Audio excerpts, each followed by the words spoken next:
Good morning সবাইকে। আজকে কিন্তু সকালবেলা থেকে ভিডিওটা শুরু করলাম। সকালবেলা উঠে আগে সব কাজ কমপ্লিট করে নিয়ে তারপরে একটু করতে আসলাম বর্নভিটা, দুধ গরম করে নিলাম, তারপরে বর্নভিটা করে ওকে দিয়ে দিলাম। ও খেয়ে একটু যাবে আমাদের বাড়িতে।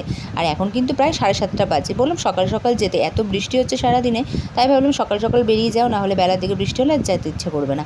তো এখানে দেখো যাওয়ার সময় রাস্তার পাশে আর কি গাছটা আমাদের, তো এখানে দেখলাম কতগুলো কুড়ি হয়েছে, তবে বেলার দিকে আর পাবো না। যাই হোক, কী করা যাবে, আর রাস্তার ধারে যে এখন নিলে কিছু তো বলার নেই।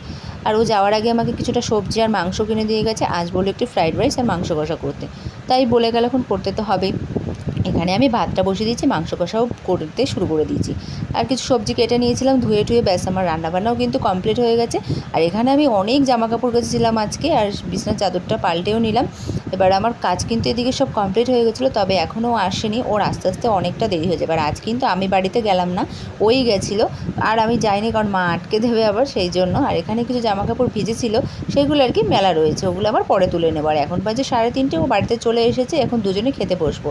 তো কার কার ফ্রাইড রাইস আর মাংস ভালো লাগে অবশ্যই কিন্তু জানিও। রাহুলের তো খুব ভালো লাগে, তাই কিন্তুই করা। ভিডিওটা ভালো লাগলে অবশ্যই জানিও।